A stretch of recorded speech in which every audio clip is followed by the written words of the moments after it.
जन सुराज विस्तार अभियान के तहत नवीनगर विधानसभा के खैरा पंचायत के मवार खैरा बीघा पर आज जन सुराज विस्तार अभियान किया गया। आपको बता दें कि लगातार अर्चना चंद्र यादव के नेतृत्व में यह अभियान किया जा रहा है और आज काफ़ी संख्या में लोग इसमें विद्यमान रहे। साथ में जन सुराज की जो बातें हैं उसको लोगों को बताई गई। साथ में प्रशांत किशोर जी के द्वारा जन सुराज के विजन और मिशन को जनता तक इन्होंने बखूबी उस चीज़ को बताया और ख़ास तौर से जन सुराज विस्तार अभियान नवीनगर विधानसभा में काफ़ी तेज़ी से फैल रहा है और इसमें अर्चना चंद्र यादव लगातार लोगों के पास जाकर गांव-गांव उन्हें जन सुराज की जो बातें हैं उसको बता रही है कि क्यों जन सुराज पार्टी में आना चाहिए। और आइए जानते हैं कि जनसभा में उन्होंने क्या कुछ बताया। जो प्राइवेट स्कूल में बच्चे पढ़ते हैं उनका जितना ज्ञान है उतना ही सरकारी स्कूल के भी बच्चे को ज्ञान मिले।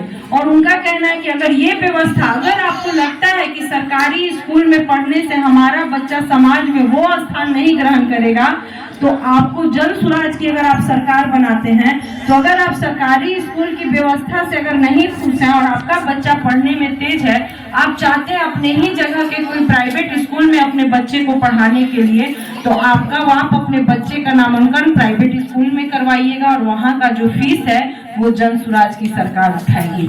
यानी बच्चे के शिक्षा पर भी विशेष ध्यान कि बच्चा कहीं 15 साल तक उसको विश्व स्तरीय शिक्षा दे दी जाए कि वो बच्चा किसी का मुंह नहीं देखे, वो अपने आप में बहुत सशक्त हो जाएगा। तीसरा जो पॉइंट है महिला सशक्तिकरण की ओर।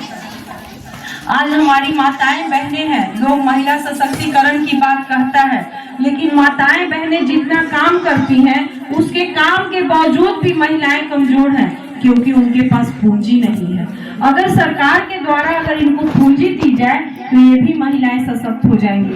मान लीजिए आप ही का बीघा है, यहाँ पर बहुत सी महिलाएं दौरी बिनती होंगी, सूप बिनती होंगी, कोई सिलाई बिनाई करती होंगी, लेकिन उनका पूंजी, अगर पूंजी के अभाव में उनका जो कारीगर है या जो कुटीर उद्योग है उनका नष्ट हो जाता है क्योंकि उनके पास पैसा नहीं है।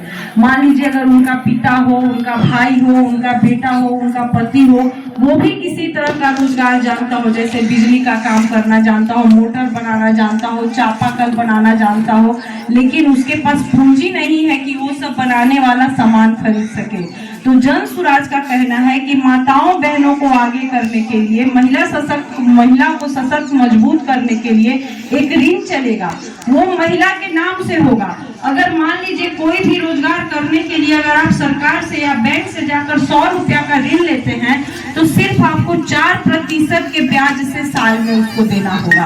तो अगर इस तरह का कुटीर उद्योग में भी अगर आपको सरकार आपका हाथ बढ़ाती है, आपको पैसा देती है और ब्याज सिर्फ 4% साल में रहेगा तो आप सशक्त जरूर होइएगा। फिर आज जो सबसे बड़ा चीज है जिसपे हर सरकार वोट ले रही है आपका, 4 किलो अनाज, 400 रुपया वृद्धा पेंशन। आप सभी है 4 किलो अनाज से क्या पेट भर जाता है? घोषणा हुआ था 5 किलो अनाज का, मिलता कितना है? 4 किलो, यानी 1 किलो का घोटाला है। बाबा साहब वोट का अधिकार दिए थे आपको मजबूत होने के लिए, आपको कमजोर होने के लिए नहीं। आपके आंख के सामने करप्शन हो रहा है लेकिन आप और हम चुप है, चुपचाप 4 किलो अनाज उठाते हैं और घर चले आते हैं। 4 किलो अनाज का कीमत 100 रुपया। आप लोग अगर 4 किलो अनाज अगर हम लोग सरकार से ना उठा के बाजार में खरीदे तो 100 रुपया मिलेगा, या ना 100 न तो 120 रुपया। और बस वही 4 किलो अनाज में सरकार आपको उलझाए हुए है। जो वृद्धा हैं उनको 400 रुपया में उलझाए हुए हैं। उसमें भी देखिए कितना बड़ा करप्शन। क्या सभी को 4 किलो अनाज मिल रहा है? गरीबी रेखा के नीचे तो सभी लोग हैं, उसमें भी आपको बहुत बड़ा, जिनको मिल रहा है वो तो सही, और जिनको नहीं मिल रहा है अगर नाम जुड़वाना चाह रही हैं तो उसमें भी बहुत बड़ा पैसा काटी है। इतना पैसा दीजिएगा तो नाम जोड़ेंगे, इतना पैसा नहीं दीजिएगा तो, यानी गरीब को भी अगर ये बात कहते हैं तो बहुत सी महिलाएं कहेंगी हमको मिल रहा है, तो वो कहेंगे कि हमरा ना मिल रहा है कि नहीं, आप ही के बीघा पर होगा, सबको तो नहीं मिल रहा है। फिर 400 रुपया, 400 रुपया आज के महंगाई में 400 रुपया से क्या होना जाना है वृद्धा पेंशन या विधवा पेंशन पे। तो उनका कहना है कि ये जो 400 रुपया, अगर कोई बुजुर्ग आदमी बीमार पड़ जाए तो 400 रुपया में महीना का दवा नहीं ले सकता। 400 रुपया में अगर डॉक्टर कह दिया कि आप हॉर्लिक्स पीजिए, चाहे कोई प्रोटीनस चीज खाइए, तो 400 रुपया में वो भी नहीं मिल सकता। तो हमारी जो पार्टी है युवाओं को शिक्षा और रोजगार कि जो बच्चे 15 साल के हैं उनको विश्व स्तरीय शिक्षा मिले, जो बच्चे 20 से 35 साल के हैं उनको रोजगार मिले, और जो लोग 60 वर्ष के हैं उनको भी सम्मान पूर्वक जीवन जीने के लिए 2000 रुपया पेंशन कर दिया जाए। और 2000 रुपया पेंशन अगर वो गरीब है तो फिर कोई झगड़ा नहीं, अगर वो बीपीएल धारी है तो जितने भी बुजुर्ग और जो भी महिलाएं हैं सबको 2000 रुपया पेंशन हो जाए। मान लीजिए घर में पति पत्नी अगर 60 वर्ष के ऊपर है और दोनों पति पत्नी को 2-2000 रुपया यानी एक घर में 4000 रुपया आएगा, तो क्या वो उसका पारिवारिक पृष्ठभूमि नहीं सुधरेगा? क्या वो आदमी अपने बाल बच्चे को अगर बीमार है तो वो पैसा अपने में लगाएगा, नहीं तो वो पैसा अपने बच्चों को देकर आगे बढ़ाने में लगाएगा। तो ये भी चीज आपको सोचना है, क्योंकि वोट की बात है। आने वाला समय में बिहार विधानसभा चुनाव दिखेगा और वो चुनाव के सब आप सिपाही हैं, क्योंकि आप ही जब सिपाही बनते हैं तो किसी की सरकार बनती है। आपने यहाँ जो गठबंधन महागठबंधन की भी सरकार बना है, आपने एनडीए की भी सरकार बना है, दोनों सरकार बनाकर देख लिए, बिजली आ गया, रोड आ गया, लेकिन सब कुछ आ गया। अब बिहार में ऐसा कोई चीज नहीं कि ऐसा नहीं लगा कि विकास नहीं हुआ है, विकास हुआ है, लेकिन जो परिवार का विकास होना चाहिए था, आपका आर्थिक रूप से विकास होना चाहिए था, वो विकास नहीं हुआ है।